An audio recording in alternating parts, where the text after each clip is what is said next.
Hello बच्चों, बहुत बहुत स्वागत है हमारे अपने यूट्यूब चैनल चॉक बोर्ड पर। तो बच्चों, इस क्लास में हम लोग स्टार्ट करने वाले हैं इलेक्ट्रोकेमिस्ट्री क्लास 12 का लेक्चर नंबर 2। तो चलिए इस चैप्टर को अच्छे से एक्सप्लेन करके अच्छे से आप लोगों को समझा देता हूँ। तो देखिए, पहला हमारा जो टॉपिक है वो है conductor. Conductor are the substance which allow electricity to flow through them, will those which do not permit the flow electric current are called non conductor और insulator। देखिए, कंडक्टर क्या होता है कि जो परमिशन देता है अपने अंदर इलेक्ट्रिक करंट को फ्लो करवाने के लिए। नॉन कंडक्टर वो होते हैं जो कि अपने अंदर इलेक्ट्रिक करंट को फ्लो करवाने की परमिशन नहीं देते हैं। अब चलिए आगे देखते हैं। The conductor has been classified into two types. Conductor को दो पार्ट्स में क्लासिफाई किया गया है, metallic conductor, electrolytic conductor. Clear? तो चलिए मेटालिक कंडक्टर को समझ लेते हैं। अब यहाँ देखिए, metallic conductor, these are called electronic conductor, they conduct current due to the movement of electrons। देखिए, पहले तो ये समझ लेते हैं, मेटालिक कंडक्टर को हम लोग इलेक्ट्रॉनिक कंडक्टर भी कहते हैं। समझ में आ गया? अब ये देखिए, इसमें जब मेटालिक कंडक्टर में जब हमारे इलेक्ट्रॉन दौड़ना स्टार्ट करते हैं ना बच्चों, तो उस टाइम पे हमारे मेटालिक कंडक्टर में इलेक्ट्रिक करंट जो होता है वो फ्लो करना स्टार्ट कर देता है इलेक्ट्रॉन के दौड़ने की वजह से। समझ में आ गया? अब देखिए, depend upon their capacity to conduct electric current, वो डिपेंड कर रहे हैं अपने कैपेसिटी पे जो कि कंडक्ट कर रहे हैं इलेक्ट्रिक करंट को। समझ में आ गया? अब देखिए, इसके कुछ फैक्ट्स हैं वो भी समझ लेते हैं। Let us some of the factor upon which metallic और इलेक्ट्रॉनिक कंडक्टर डिपेंड।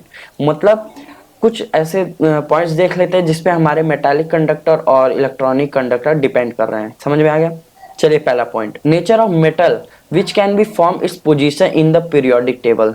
मतलब जो मेटल्स हैं हमारे पीरियोडिक टेबल में उनकी जो पोजीशन गिवन है वो सारी चीजें ये बता रहा है। पहला पॉइंट तो ये। अब ये देखिए दूसरा, the numbers of valence electron present. मतलब कि हमारे इलेक्ट्रॉनिक कंडक्टर और मेटल में जो numbers of valence electron present है उनकी बात कर रहा है।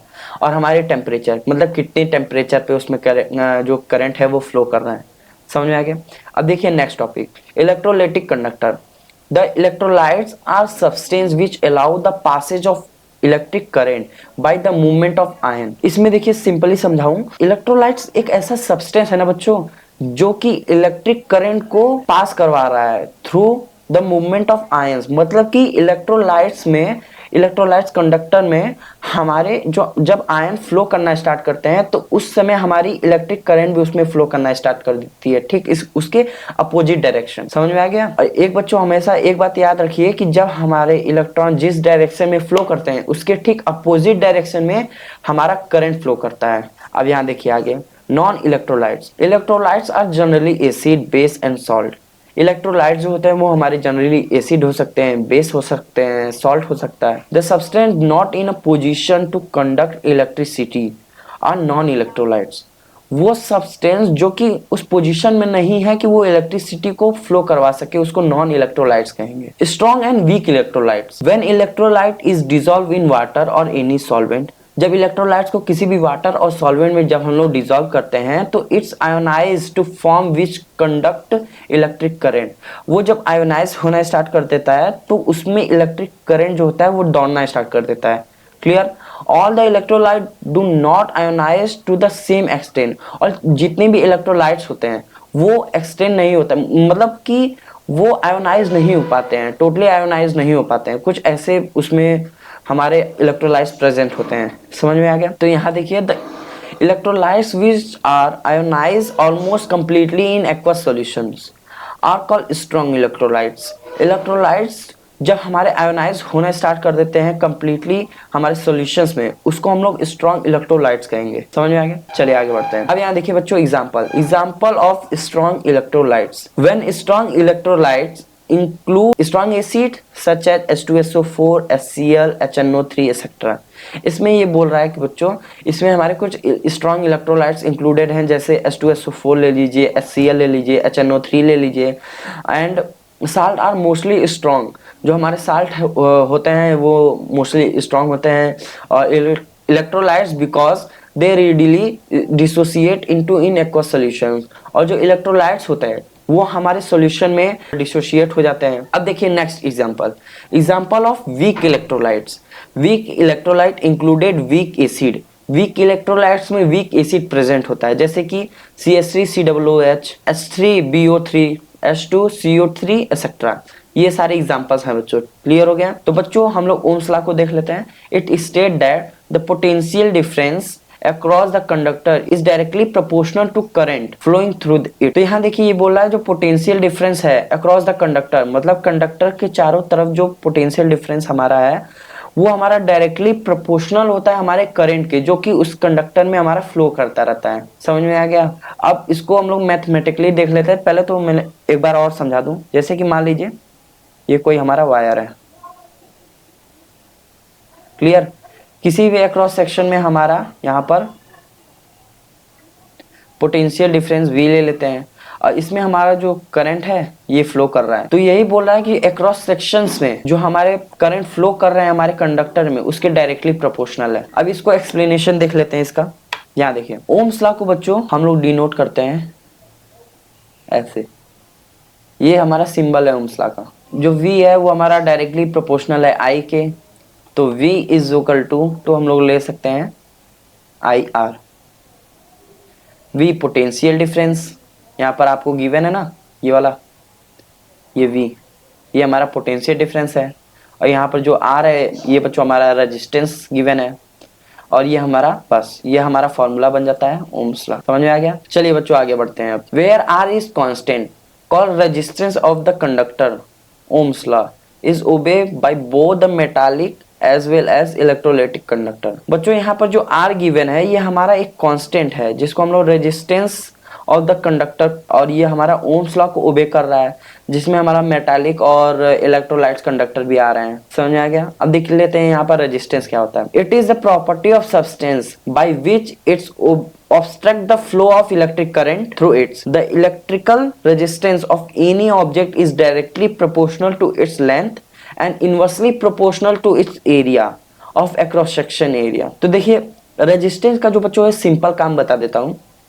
रेजिस्टेंस जो होता है ना किसी भी मतलब प्रोडक्ट में, जैसे फैन है, फैन में हम लोगों को 10 वोल्ट का करंट देना है, क्लियर। तो अगर वो ज्यादा दे रहा है, जैसे 12 वोल्ट का वो दे रहा है, तो रेजिस्टेंस का काम क्या होगा ना कि उस करंट को एक फिक्स अमाउंट में प्रोसीड करना, मतलब उस चीज तक पहुंचाना। अगर जैसे हम लोग फोन चार्ज कर रहे हैं उसमें 2-3 वोल्ट का हमको करंट लगेगा, तो उसमें हमको 5 वोल्ट का करंट लग रहा है, तो रेजिस्टेंस का काम है कि उस करंट को 5 वोल्ट से 3 वोल्ट तक लाना। अगर जैसे कम भी दे रहा है, 2 वोल्ट का दे रहा है और हमको चाहिए 3 वोल्ट का, तो उस रेजिस्टेंस का काम है कि उस करंट को बढ़ाना। तो बच्चों यहाँ पर देखिए जो रेजिस्टेंस है उसको हम लोग R से डिनोट करते हैं। R जो है वो हमारा डायरेक्टली प्रोपोर्शनल है लेंथ के, और R हमारा इनवर्सली प्रोपोर्शनल है एरिया के। तो R इज इक्वल टू, यहाँ पर हम लोग ले सकते हैं ऐसे 1 2 इक्वेशन मान के।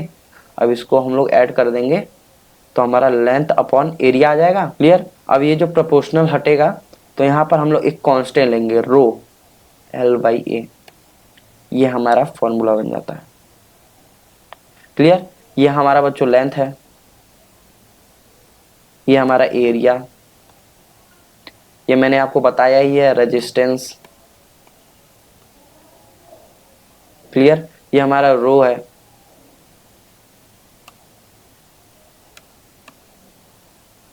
समझ में आ गया। यहाँ पर जो हमारा रो है, ये जो बच्चों हमारा रो है ना, ये हमारा एक कांस्टेंट है जिसको हम लोग प्रोपोर्शनलिटी कांस्टेंट स्पेसिफिक रेजिस्टेंस के नाम से जानते हैं। स्पेसिफिक रेजिस्टेंस, समझ में आ गया। इसको हम लोग स्पेसिफिक रेजिस्टेंस के नाम से भी जानते हैं। Thus resistivity may be defined as resistance offered by a conductor of 1 centimeter length with area of cross section equal to 1 centimeter square। देखिए बच्चों सिंपल इसमें बोल रहा है कि जो हमारा रेजिस्टिविटी है उसको हम लोग डिफाइन कर सकते हैं as a resistance by a conductor, clear. जिसमें हम लोग अगर 1 सेंटीमीटर का एरिया हमारा है और उसके अक्रॉस सेक्शन एरिया जो है 1 सेंटीमीटर स्क्वायर, तो it is a resistance of 1 centimetre cube of the conductor. मतलब जो कंडक्टर का में जो रेजिस्टेंस होगा वो हमारा 1 सेंटीमीटर क्यूब होगा। अब देख लेते हैं बच्चों इसका एक्सप्लेनेशन। यहाँ पर यहाँ देखिए बच्चों रो इज इक्वल टू RA/L, हम लोग ऐसे फॉर्मूला बना सकते हैं बच्चों। यहाँ पर R है ओम्स सेंटीमीटर स्क्वायर अपॉन में सेंटीमीटर। ये एरिया का यूनिट है, ये लेंथ का। क्लियर। अब यहाँ देखिए ओम्स सेंटीमीटर हो सकता है, ये 1 सेंटीमीटर से ये कट जाएगा तो यहाँ ओम सेंटीमीटर आ जा रहा है। अब देखिए बच्चों, चलिए आगे बढ़ते हैं। इसकी unit SI unit is ohms metre. जो एसआई यूनिट है इसकी, ये हमारी यहाँ पर ओम्स मीटर हो जा रही है। समझ में आ गया। अब देखिए बच्चों, इसको हम लोग डिनोट करते हैं ऐसे, ओम्स को। ये हमारा ओम्स है और ये हमारा मीटर। समझ में आ गया। ओम्स को हम लोग क्लियरिटी से दिखा दे रहा हूँ, ऐसे डिनोट करते हैं। ये हमारा ओम्स का सिंबल है। तो बच्चों आज का हमारा क्लास होता है यही समाप्त। बाय।